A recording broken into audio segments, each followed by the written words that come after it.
Welcome back to Recommended Daily Value. In today's episode, I sat down with Ashley Armstrong, actually about a month ago, to talk about my fat loss phase and how I lost about 25 pounds at the beginning of this year.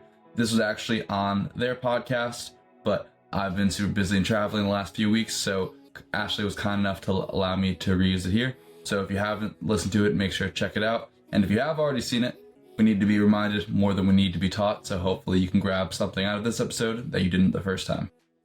See you in there. Welcome back to the Rooted in Resilience podcast. Today is a solo cast with myself and our good friend, Tyler Woodward. Sarah's on her honeymoon, so she will not be joining us for today's discussion. But today we are going to talk about fat loss and Tyler's recent fat loss phase. He lost 25 pounds. I was recently in a fat loss phase as well, and I lost about 15 pounds. So we are going to kind of touch on what Tyler did, what I did, the whole concept of calories in, calories out, and how to lose weight in a sustainable manner, and also discussed pre-fat loss phase and post-fat loss phase plans, because those are important topics as well. None of y'all should be constantly living in a fat loss phase. We should get in, get it done, and get it out. So, Tyler, hello. Can you give a brief overview of who Tyler Woodward is before we dive into your recent fat loss phase? Sure. Thank you for having me on, first of all. I appreciate it. And Tyler Woodward is just a normal straight A guy. So I've been lifting for about 10 years.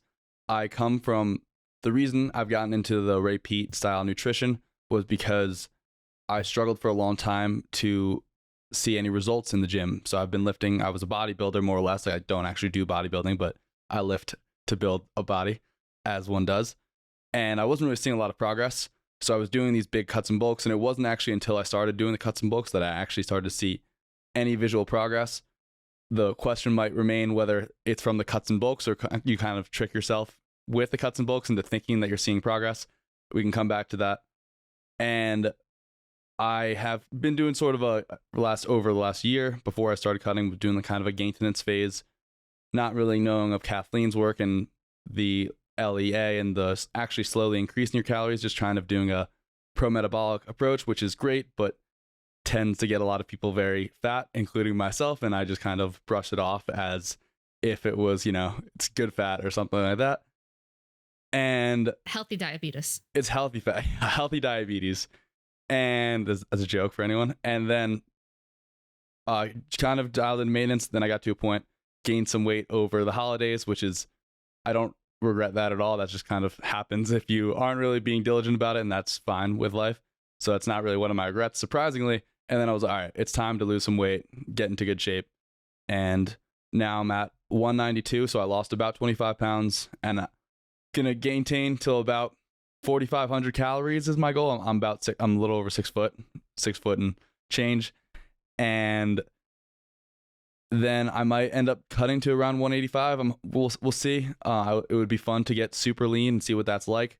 But hopefully I don't need to cut again, and I can just, maintain some muscle, and we'll see from there. Then I might do a very, very slow bulk over the next years. But that's my plan. And is there anything else I missed? No, but important point here is that Coach Tyler he does train to change with us. So we recognize that there isn't much strength training programs out there that kind of take a metabolism approach.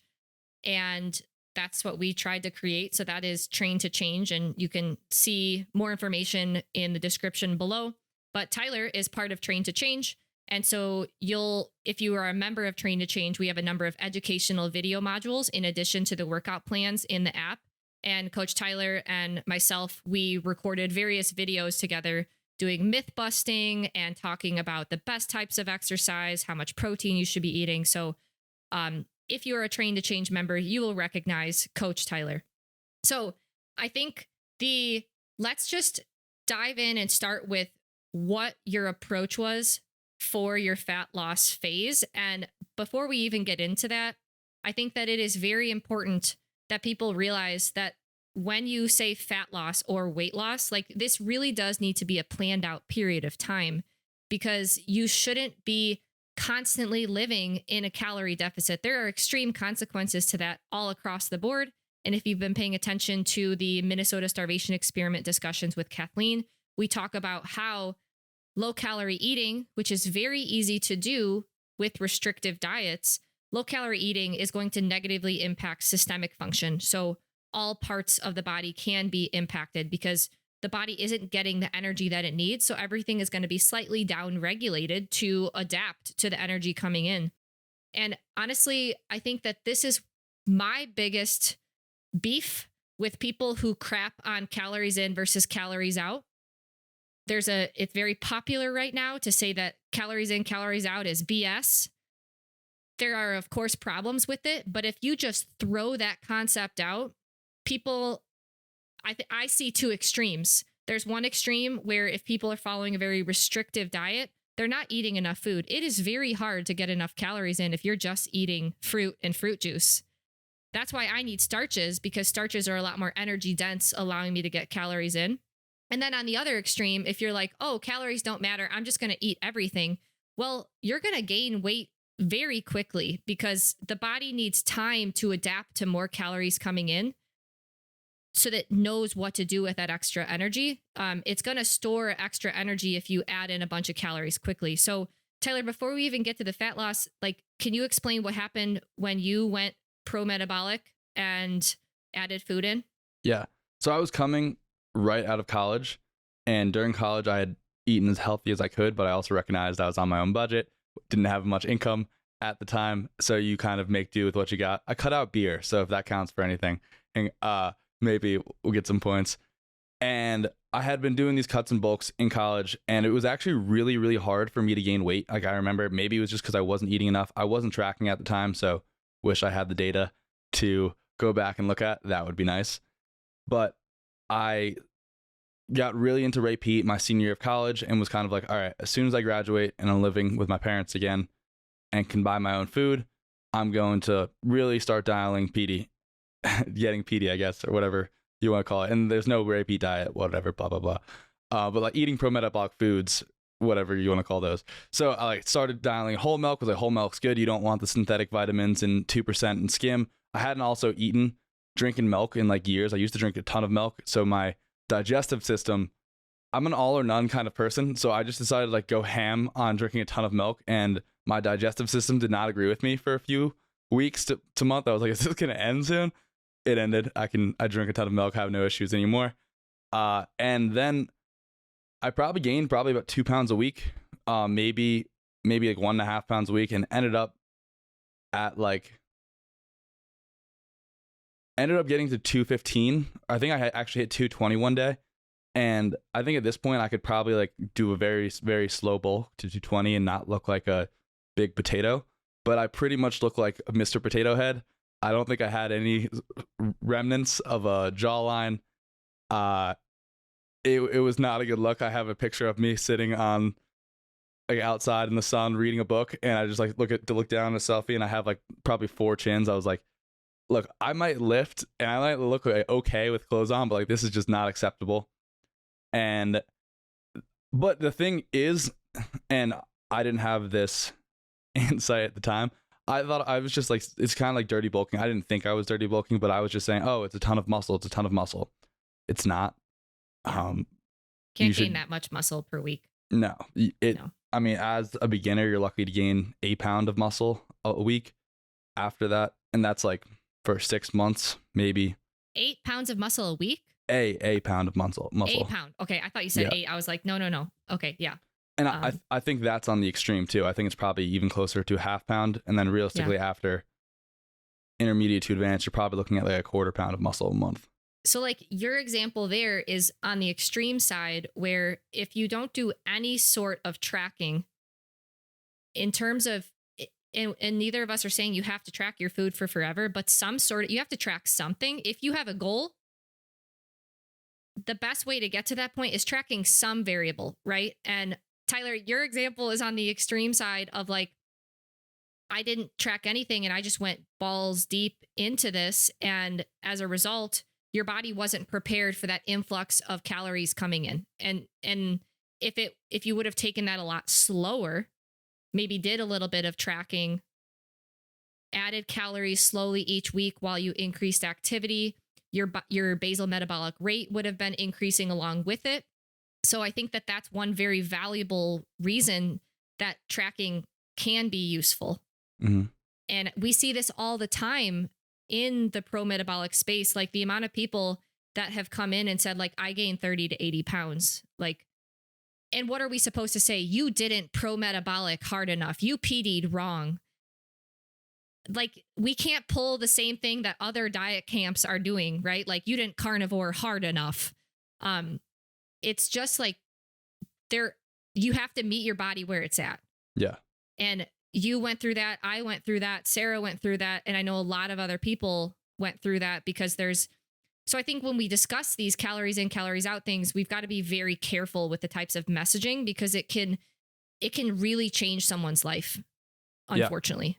Yeah, absolutely. And we have to make people know that you can't just eat everything in sight and not gain weight. Yeah. I wish it was that way. I really wish. I tried. Yeah, Haagen-Dazs for breakfast doesn't go so well after a while. Just a little bit, but yeah, I have an example on the other extreme, which I did recently. So I've cut many times, and I eat pretty consistently day to day. Like my breakfast and lunch are basically the same, and I would change up dinner a few times a week. So I didn't. Most recently, I didn't start. I just started tracking 2 months ago, give or take, to reverse diet out of my cut. I didn't track my entirety of my cut because I ate so similarly every day. Like I looked into my calories once or twice. And because I ate so similarly before that, I knew that if I just took out certain foods, basically kept protein high, reduced as much fat as possible, kept carbs as high as possible, and got a lot of steps in, I saw the scale go down. And you can definitely do that. And you can definitely kind of eyeball things and eat consistently enough to just slowly add or take away foods in the case of cut. But the issue is then I started to reverse diet out. And I was like, wow, I should have just been cutting this whole time because I have no idea where my maintenance is. Yeah. So I was completely lost. I spent like 3 or 4 weeks just kind of being afraid to start gaining weight again because my whole thing now, or not my whole thing, but following what you and Kathleen are all doing and what I'm doing with my clients is slowly reverse dieting out, like getting back to what your new maintenance is and then just slowly adding calories. But it took me weeks to figure out what that new maintenance was. Yeah. Whereas I could have had a much better idea if I had been tracking on the way down. Okay. So let's dive into your cut and then dive into what you wish you would have done. Okay. So what were you doing the few months leading up to when you wanted to start your fat loss phase? So before I was starting my fat loss phase, I guess you want to get pretty nitty gritty or what kind of level? What was your eating routine, exercise routine, cardio, rough idea of how much you were eating? So cardio was 0 besides some sprints. I had phased out. I used to be a runner and I hadn't done cardio in years. I used to do jiu-jitsu, but I haven't been doing that recently. So I would do sprints once a week and then I do 5 minutes of jump rope before I lifted. And then I was lifting a lot. For basically, I was just slowly adding in calories and that was working pretty well. I wasn't really gaining any weight. I was steady around 207, 209, but I would, in the morning, I think I was eating a protein shake with some, I think at the time I was really just eating a protein shake now I think about it. May have been eating some eggs and sourdough as well. Then I added in Greek yogurt for lunch. And then I was having like a quesadilla with some chicken as a snack. And then I was having usually like a beef bowl, rice, some peppers, onions, all that good stuff for dinner. And I was probably around, I think, 2,800 calories if I had to ballpark it. And I was pretty much eating that religiously, getting some oysters once a week, Whole Foods, dollar oysters, shout out. And then I would eat some shrimp too and some whitefish as well on occasion. And pretty much eating like the same thing every day. I haven't been going out to eat very much at all, so I was pretty boring with that. And then I would still make sure to get like 10,000 steps a day. I'd go for at least 3 walks a day. So I wasn't inactive. Okay. So then you started your first day of your cut. How did you, this sounds like a silly question, but how did you start? Like, did you write on a calendar, this is the day I'm going to start? Or like, what made you say, all right, this Monday, this is going to be it? And how did you tell yourself and announce to yourself? I know that sounds so silly, but I think that that's an important thing for people to do. Yeah.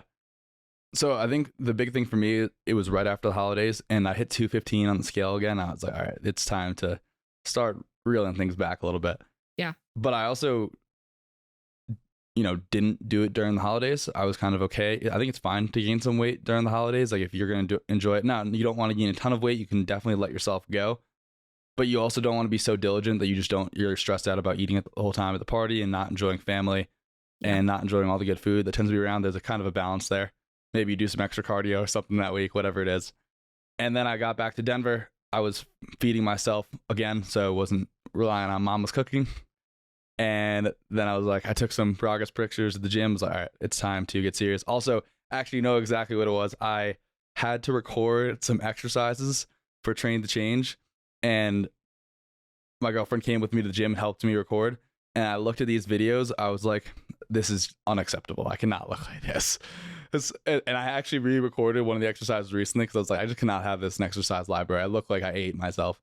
So that was the day I was like, all right, this needs to change. Like I ate myself. And that's when I started going on the cut. I was not familiar with Kathleen's approach at the time, which I really like.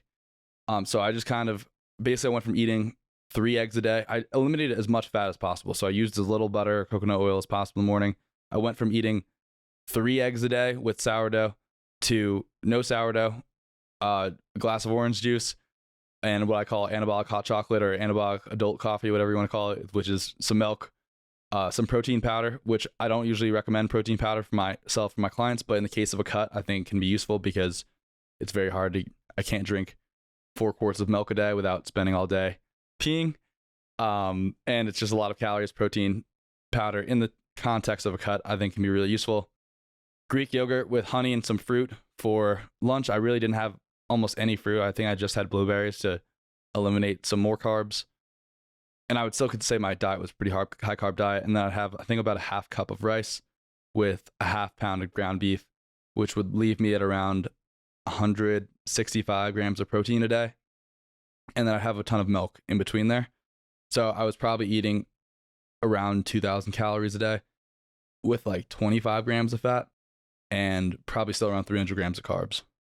So even though Tyler didn't do like exact tracking, he did do some amount of tracking because before you started your cut, you had some sort of normal routine, right? That you pretty much ate consistently, breakfast, lunch, dinner, pretty much the same things. Then when you officially started the cut, you removed some sources of dietary fat, and fat is 9 calories per gram. So if you remove some fat from your daily intake, that's going to remove calories. And so that allowed Tyler to get into a calorie deficit so that he could start his fat loss phase. And I think the biggest thing that people have problems with calories in, calories out is like some people's metabolism can be so messed up that they have to eat such low calories to enter a calorie deficit. So you've got calories in, what you're eating, and then calories out, what you're burning. And that's not just your like activity. It's also your basal metabolic rate. And your basal metabolic rate can vary a lot based on the state of your metabolism. And we're not disagreeing with that.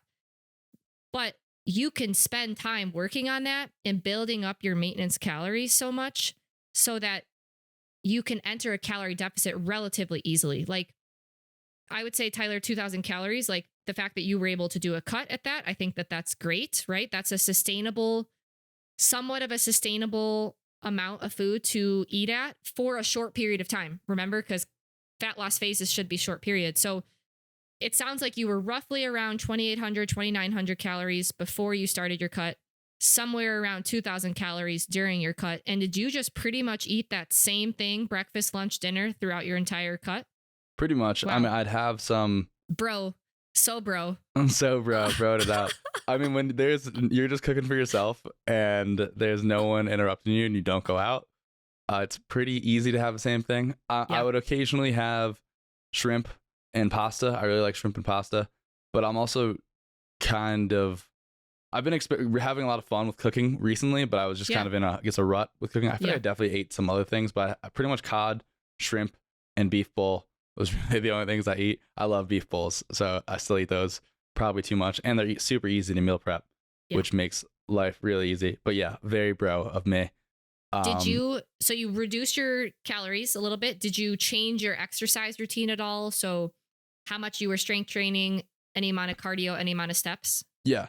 Oh, and this is also is worth mentioning. I did track my calories. Like I just looked at it once. I would call that a check-in because I wanted to make sure I was getting enough protein, and I wanted to make sure I was in the ballpark of where I thought for calories. But because I ate so similarly, you don't. If you ate the same thing every day, you're pretty much going to end up the same. You don't really need to track calories. Yeah. Especially if you're like measuring. Again, you could just measure what you're eating. I had a half pound of ground beef. Take the ground beef, split it in half, eat half tomorrow. Yeah. So it ends up kind of being a form of tracking, even though you don't input everything. So I dialed down my volume for weight training. I probably should have dialed it down more because they say that the best doctor is the worst patient or whatever it is. It's the same thing with a coach. Like I'm always really, I need to hit this. I need to hit this. I don't make the best decisions for myself when it comes to training. But you probably should only really be weight training max 3 days a week if you're in a cut, because all of that time is wasted time in terms of muscle growth. Like all you're trying to do is hold on to muscle. Yep. Which the research seems to point out that you need about 1/9 the volume. And you could be spending that time you're going to the gym doing something that's more calorie intensive, like zone 2. So you're burning more calories per unit time. So I added in 1 to 2 zone 2 workouts, and then I was getting at least probably 12,000 steps a day. I didn't have my phone on me for some of them, so I think I said I averaged like 10, but I would probably guess it was closer to 12 to 15. And I would just go for a walk 3 times a day religiously. And the difference is I wouldn't miss the walks. Rain, shine, snow, sleet, hurricane. I would take out my canoe. And then, whenever you have an opportunity to, you park in the back of the parking lot. I can walk to the grocery store. I don't have to drive. Oh, let me longboard. Or, I've got 10 more minutes. Let me extend this walk a little bit. Yeah. You're trying to just make those little things add up. And that's really about it. I mean, honestly, I would make sure I was weighing myself every day. I really like to track my weight. I know people have issues with that, but to me, it's really motivating every day seeing the scale move down and seeing that you're moving in the right direction. It might not move down every day, but seeing it move down as a trend over time is really useful to me. Yeah. And like, especially if you're in a fat loss phase, you have to track something to know that you're headed in the right direction. Because if your goal is to lose weight, just get it done, right? Get it done. So then that way you can get out of this catabolic state and get back to muscle building. And if you don't track what you're trying to measure and accomplish, then you could just be spinning your wheels and wasting your time. Yeah, it'd be like not GPSing to the destination you want to get to. Yeah. So we're just driving west. I think I'm going west. Yeah. And then you're actually going east. I think that, Tyler, it's funny. Like, we approached our cuts slightly differently. I am the type of person that really diligently tracks certain things. Like, I'm going to hit my step count every day and I'm going to hit my macro target every single day. And I need that macro target because I love to cook, right? I love to have so much variety in the kitchen. I don't like to have the same thing every day for a long period of time, but it just shows that there's so many different ways to do it. Mm-hmm. Well, I like your point about if park in the back of the parking lot, or if you have 10 extra minutes, go for a walk. And that's so important when you're in a cut because your body is trying to down regulate everything because your body's is smart. It senses, hey, there's less calories coming in. So I'm going to reduce the amount that I move. So then that way I can reestablish a new maintenance and make sure you're not in a cut anymore. The body is smart, right? It's trying to trick you and get you out of it. And so at a certain point in your cut, you've really got to overcome that and keep your activity high. Yeah. Yeah. I wrote a newsletter about this a little bit where I talked about things like calories, steps. I forget what the third one was, but they're more like dials, not switches. Yeah. So you need to you don't want to turn them off or else you're going to have a lot of issues, but you can dial them up when you're trying to lose weight because you're probably not going to get getting 15,000 steps a day is not easy. It takes a lot of time unless you have a walking treadmill desk. So you're probably going to have a maintenance dose of steps just to be a general functioning human being. Yeah. And then something you can turn up to all right, I'm trying to lose weight. Let me get these up to 15,000, 12,500 for a certain amount of time. Yep. Yep. And that's where a lot of people fail because they just turn it off after, and which I've done as well. But yeah. Do you cook different meals for like breakfast, lunch, and dinner? Yeah. Wow. Yeah. We are two polar opposites. I have recognized like that is something that granted, I'll go like a full 7 days of eating the same thing, breakfast, lunch, dinner, but then I like to change it up for the next week, right? I like to have new sets of meals. It makes things exciting and fun. So that's just how I operate best. But having set meals for a certain period of day, like certain set number of days, like that does make life so easy because then you don't have to think about it, right? It's already like you already know what to do. You could even just write it down, ready to go. So I think it kind of depends on like what stage in life you're in. It's also really nice, this is unrelated, but to get good at cooking, doing the same thing over and over again because you figure out how to optimize it a little bit. I got that from Noah Ryan, which I thought was a really useful insight. Yeah. Yeah. So how long were you in your fat loss phase? My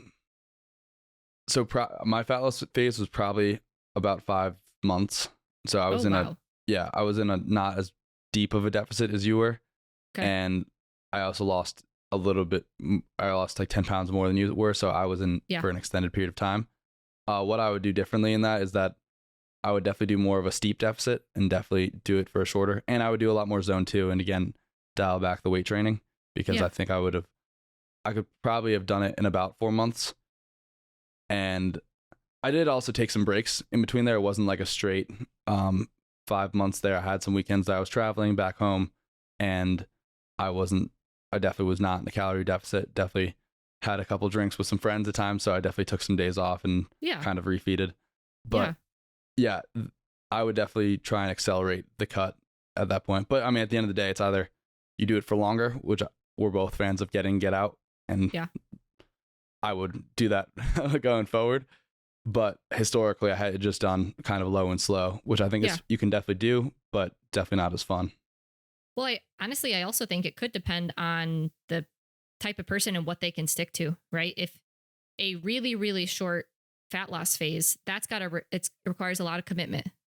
You got to be committed every day. Whereas like if you take a little bit more of a longer approach, like you said, like diet breaks are fine. And diet breaks is when you like go back to somewhere around your maintenance calories. That is fine to do and have breaks. And then you can just get back at it.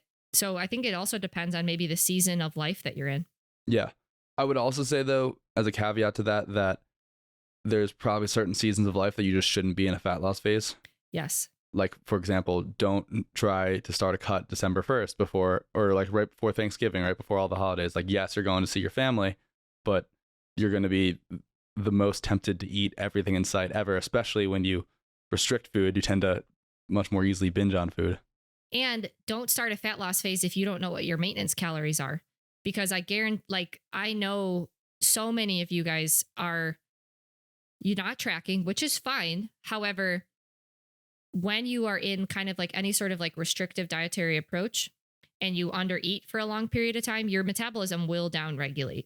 And so if someone is currently sitting at like 1,500, 1,600, 1,800, even 1,900 calories right now, probably not the time to diet. It's not the time to lose weight. It's time to build that maintenance and improve your metabolism for a period of time by slowly increasing calories. Because if you push your maintenance up, your body's just going to be so much more responsive to a fat loss phase. Yeah. And so I think assessing where you're at metabolically and what the next couple months of your life looks like in terms of travel, events, parties, stress, just being really honest with yourself with those two things will help you set yourself up for success. Because you don't want to push when it's not the right time. Because then you're just going to get frustrated and then you're just going to throw it, just say, doesn't even matter anymore. I had this mentor, Connor Harris, who is a fitness movement guy, but he had this saying that he used a lot: you can't go where you already are. And I think that's really useful because if you look at someone in 1,600 calories, eating 1,600 calories and maintaining their weight, a pound of fat is more or less 3,500 calories. So if you cut your calories by 400 and you're now 1,200 calories, how long can you cut another 25%? Like Ashley was in a 40% calorie deficit. That is about 900 calories. How long can you actually sustain that? And then it's honestly not even that, but like because you're starting with such a low baseline, you're going to lose fat very slowly because you're not cutting out a lot of calories, even though you're eating what seems like a lot less.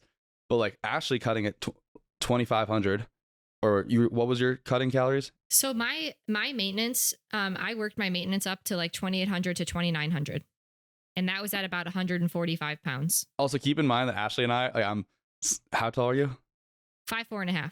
Okay, I have 8 inches on you. Okay, I have 7.5 inches on you, and about 6. At the time, I had 70 pounds, and we were eating almost the same calories of maintenance. So if you don't believe you can increase your basal metabolic rate, that's where the calories in, calories out haters are going to come into play. But calories in, calories out still applies in that situation. It's just my calories out was like turned up a little bit. But Tyler, I was working on that for so long. Yeah. So years. Yeah. Yeah. But so if Ashley goes and cuts like same 5'4" woman, 5'4.5", same weight. Yep. So what was your starting weight? 146. So 146, and the person that's eating, if you cut 40% of your calories, I'm gonna just do, that's about 33%. So that's 925 something. Yeah. Versus the person at 1,600 calories is cutting about 600 calories. Yeah. You're going to lose weight 33% faster, but you're also eating an extra 1,500 calories a day, which is like, it just shows that like people just try and keep digging themselves deeper and deeper in a hole. And it's like, how long can you eat 900 calories for before you start to see some serious health problems? And it's not like, I'm not blaming anyone. Like, no, people don't know this. They think, and this is why the people that hate on calories and calories out so much to get their argument, because it's just, oh, people are like, you're not eating enough, or you're eating too much and you're not moving enough. And it's like, it's just not true completely. Spend the time building up your maintenance, because it will make your fat loss phase short term so much more successful, rather than just keep spinning your wheels, cutting, binging, cutting, binging. It's just worth it to play the long game. It really is. I don't know if you found this as well, but I wasn't really hungry at all during my cut until I started adding calories back in too. Oh yeah. So my first 3 or 4 days, I was like, I haven't been in a deficit in so long. I need all the food. But then, you kind of get used to it. And then as you're reverse dieting out, it's like, oh my gosh, my appetite is coming back so strong. Yeah. And I would imagine if you were at 1,600 calories and then had cut to 900, that would be so much more. Like you would just be absolutely, I was ravenous and I was eating 2,700 calories, whatever that was, 2,800 calories. I can't imagine trying to reverse diet out at like 1,200 calories and not just like, that's like a meal for me, 1,200 calories. That's my breakfast. Yeah. Okay. So you were in that for 5 months. You were in your calorie deficit where you kind of just like remove certain foods to kind of make your day-to-day simple. Yeah. So that way it was easy for you to be in a calorie deficit. What was your strategy? At what point did you say, I'm done? So I was going on vacation and it was June 1st. So I was just like, all right, I'm done. My weight loss has started to teeter, and I was like, I've lost 25 pounds. Like I'm happy with myself. I can go back into maintenance and start trying to live life again. And I was kind of tired of just trying to not eat anything all the time. Yeah. So the big thing for me was having a plan. So honestly, I didn't really track at all that week on vacation, but I moved a lot.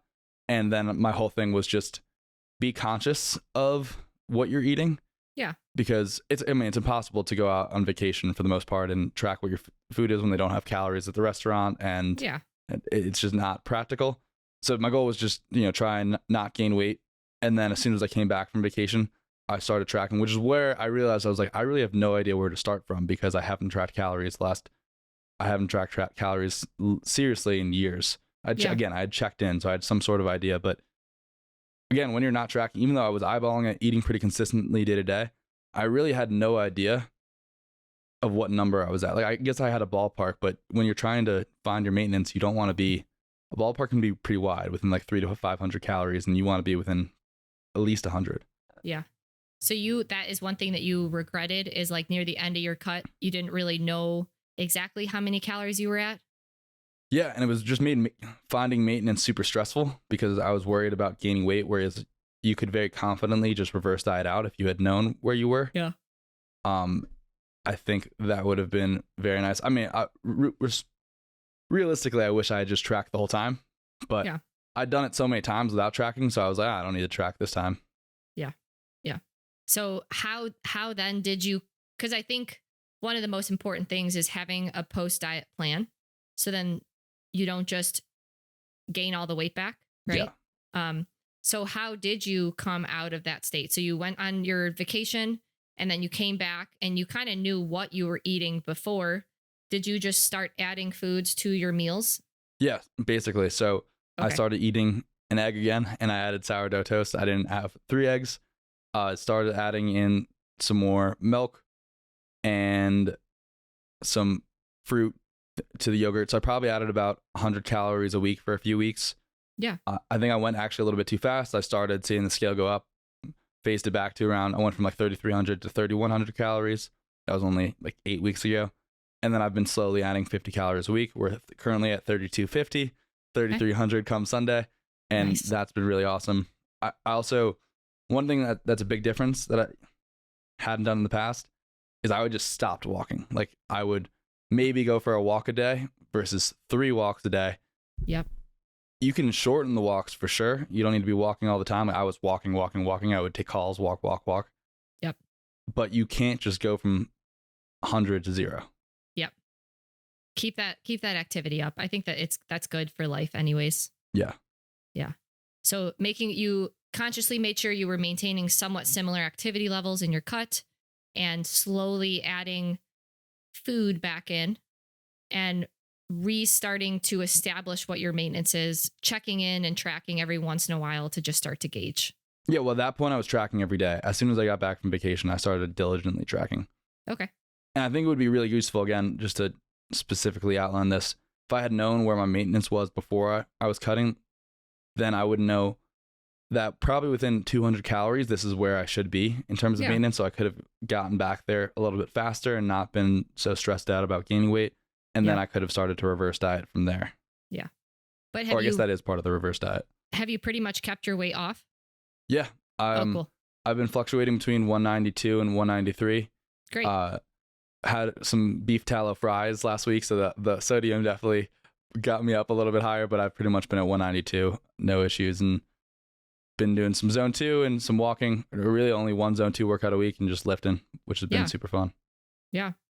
I think that for people like Tyler and myself, where we're not training noobs, meaning we've been strength training, we've been exercising, like our body is like adapted to this type of exercise load, right? It's very advantageous, or it's very disadvantageous to spend long periods in a cut, because when you're in a cut, you're not gaining muscle like that. It's just not happening. Whereas like a training noob, there's some research showing that, hey, you can actually use your body fat stores as energy to make up for, like, the process of building muscle hypertrophy requires energy. And for someone that's new to training, they can gain muscle and lose fat at the same time. Like that is possible. But for someone that has been lifting for a long period of time, that isn't, it just doesn't happen. And so getting back to maintenance calories is important for someone that wants to continue to build more muscle and improve body composition. And I think that that's one reason why, on the other side of people who aren't tracking, if someone is chronically under eating, you could just be slowly losing your muscle over time. Because if you're not at maintenance or very slightly above, you don't have to be gorging yourself and stuffing your face. But if you're not at maintenance and if you're under eating slightly, the body's going to be just using that muscle tissue up very slowly. And so again, like you said earlier, checking in on how much food you're eating from time to time can be very useful. Yeah. I got this from Menno, and I think it's a little bit extreme, but I think for the most part it's true. Menno Henselmans, for anyone that's interested. If you're not getting stronger, you're probably losing muscle, which is a hot take, but it's because every time you move, take a step, brush my hair, I'm learning how to do that better. My brain is doing millions of math equations that I could not do with my head to figure out how to move that load more efficiently. So that means you're always improving the skill at lifting. which means that even if you're either losing muscle, if you're not getting stronger, at some point you're losing muscle because you're getting more and more skilled at doing it. So you need to be getting stronger in the gym. So if you're just doing the same workout every week, you could be maintaining, but at some point you're going to start losing muscle mass. Yeah. I was looking at a few research papers the other day that showed anabolic hormones are just very much downregulated when you're below your maintenance. It's just very well established. So you're just not setting up yourself for success. And so it is very advantageous for you to slowly work back to maintenance after you're in a fat loss phase. Some people even advocate jumping straight back into your maintenance calorie range to get out of a catabolic state.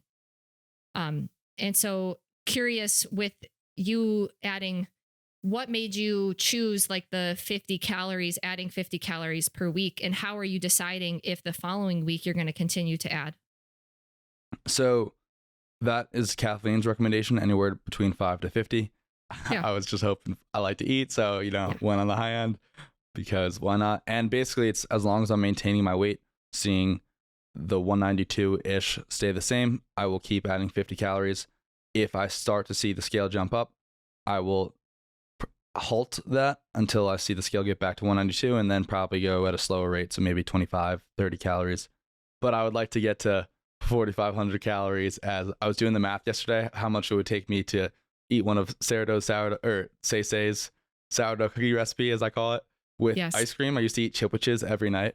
And I was like, how many calories would I need to be able to do that? And it's around 4,000 with the low fat recipe. But I was like, that would be awesome.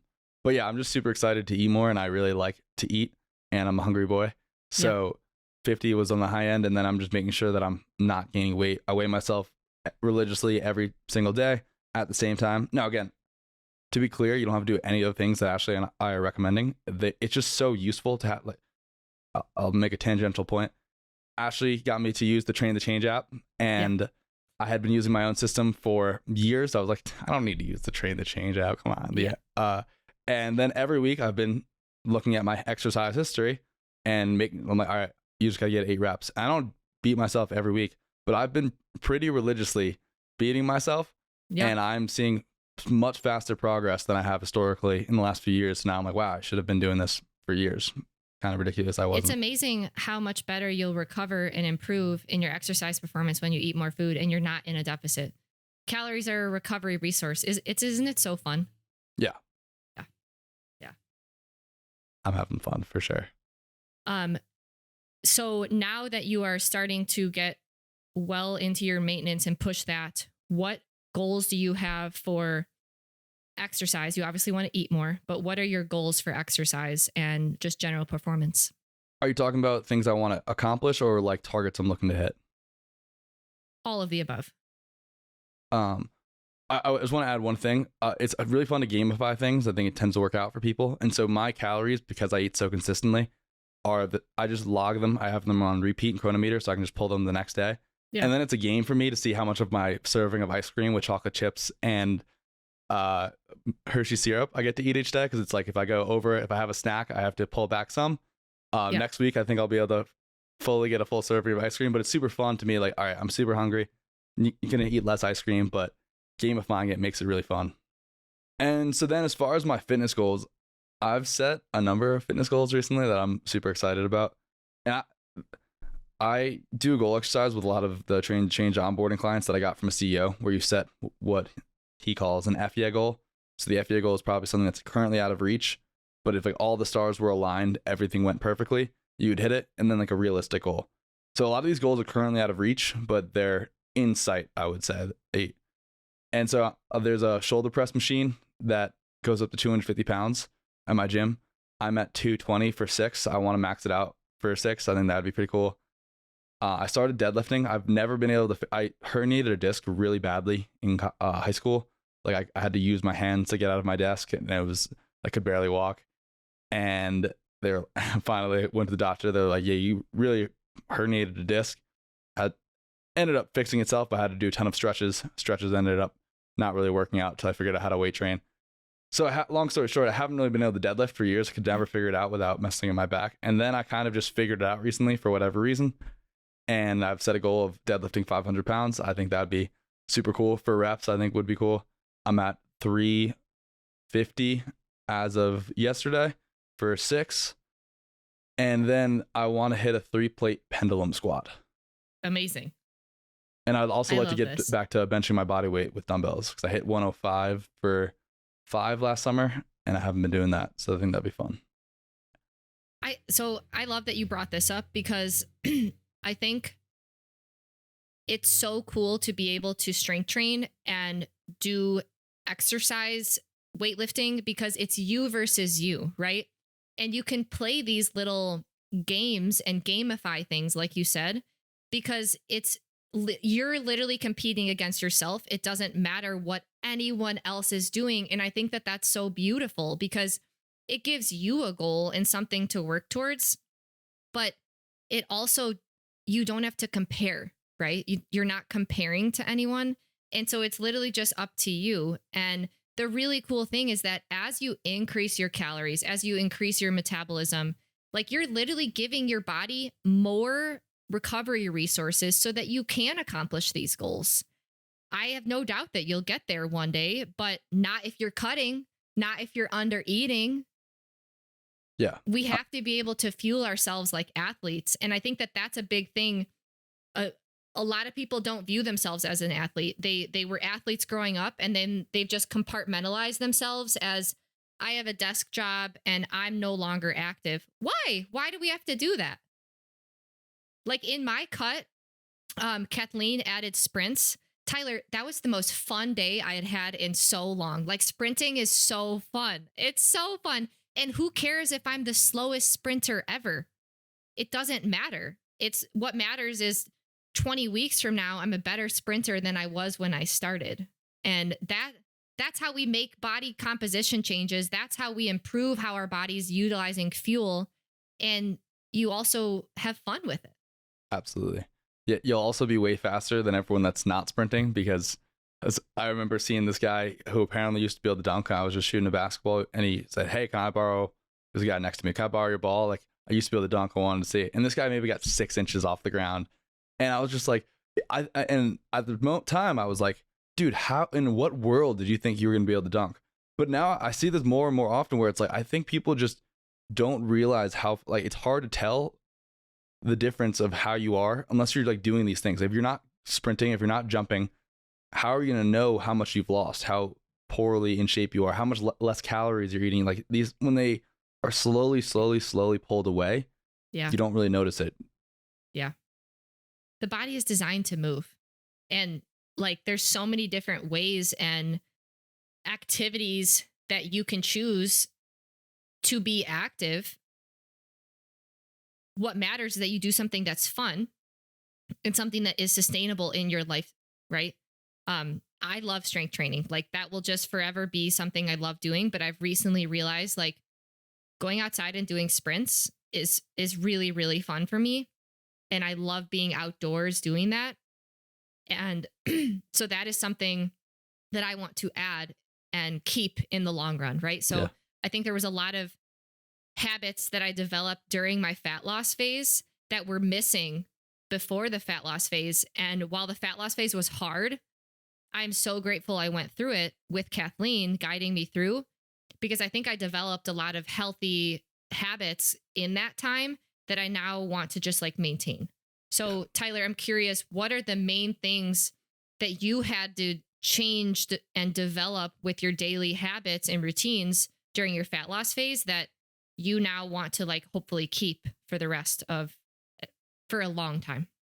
I've been loving running. So I've done sprints for a while and I've been doing plyometrics because one of my goals is to dunk. But I used to be a cross country runner like 70 pounds ago. Me too. And there we go.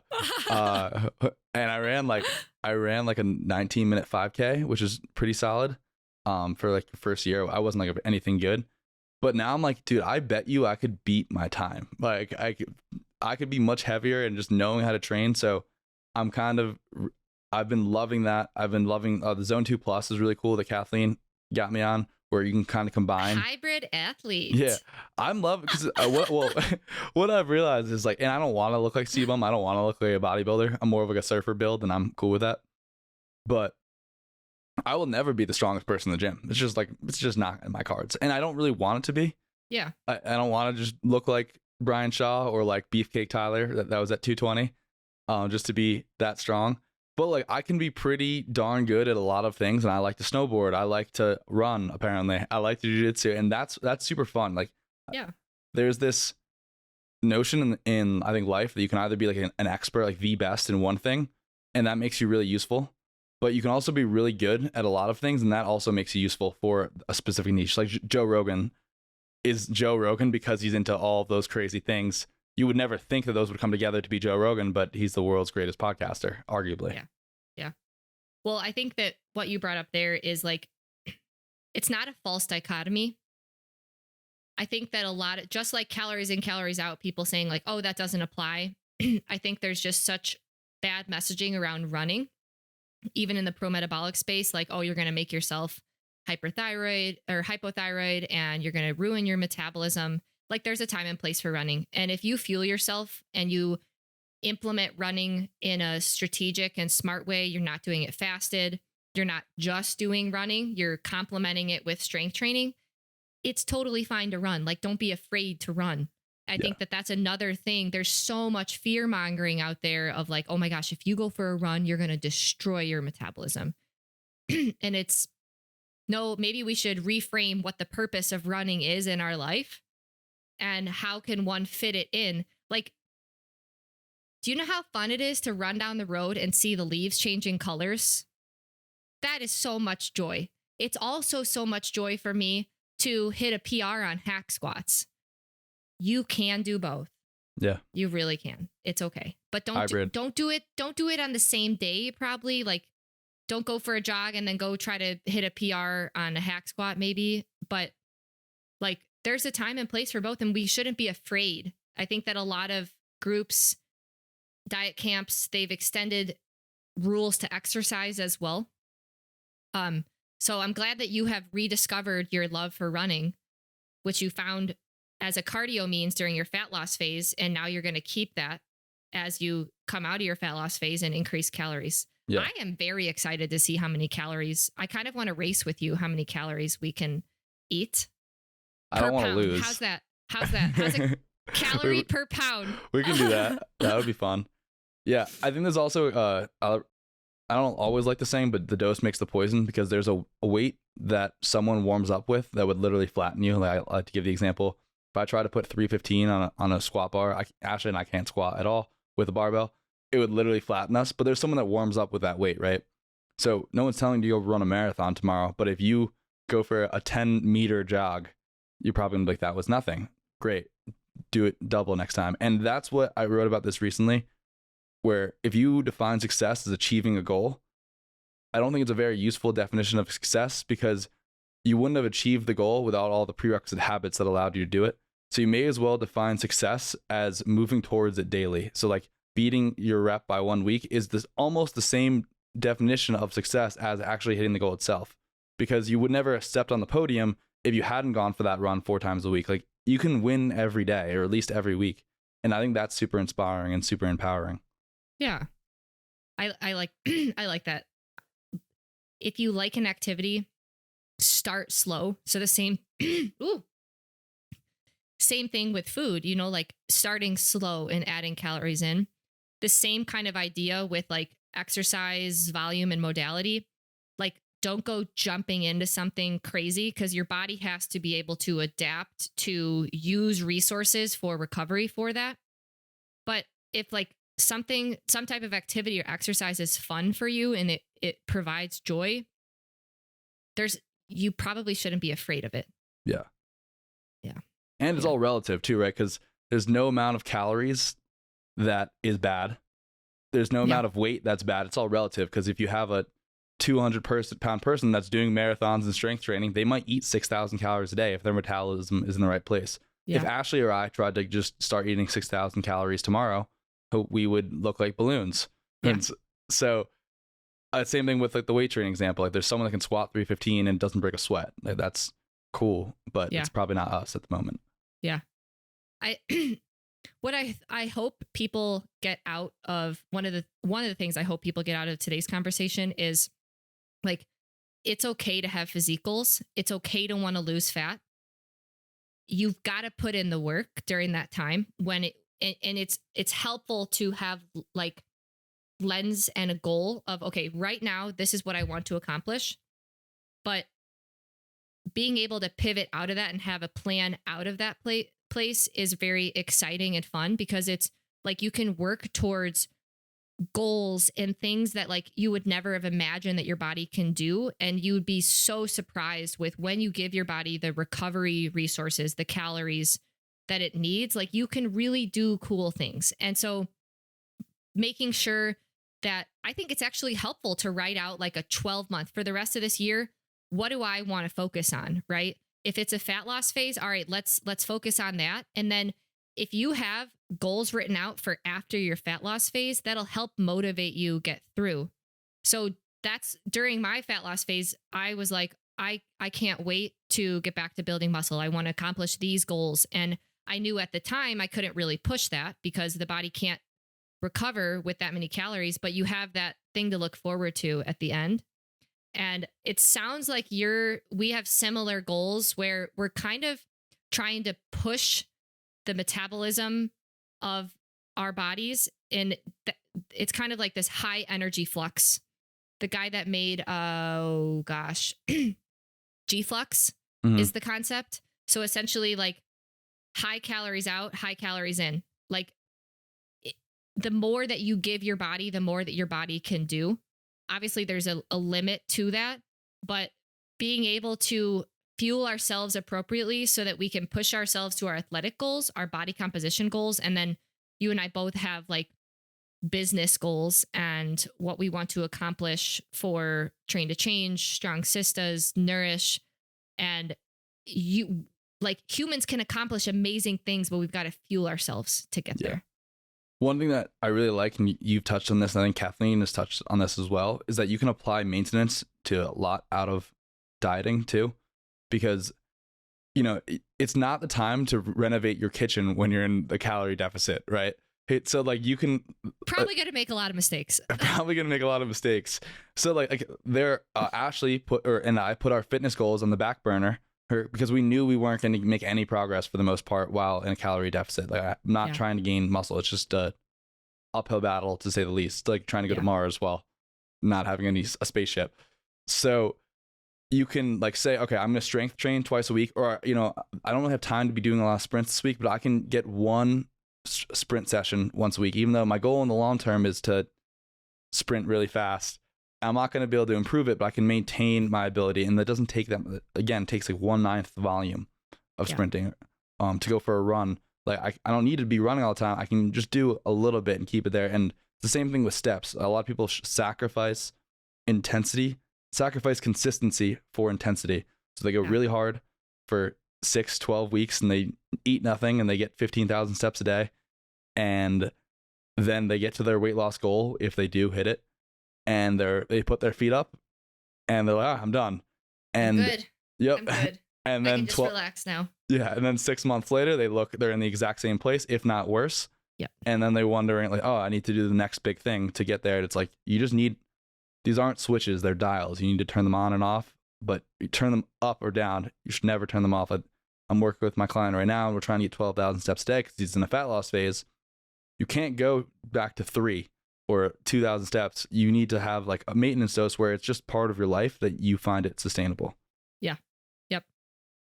All right, Tyler, how can people find you?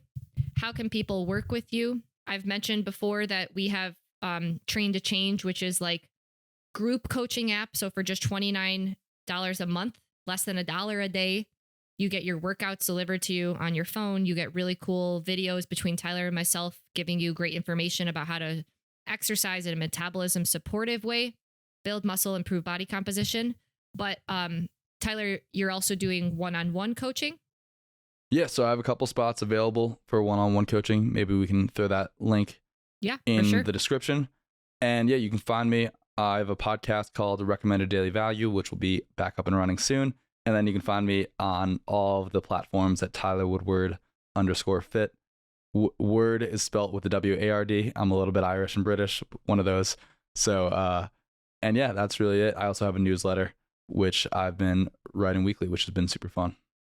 I think it's important to clarify what you want to help people with when you have one-on-one clients. So what would you say your main goal would be to help someone, or what would your ideal client be that you think you can provide the most value to? Yeah.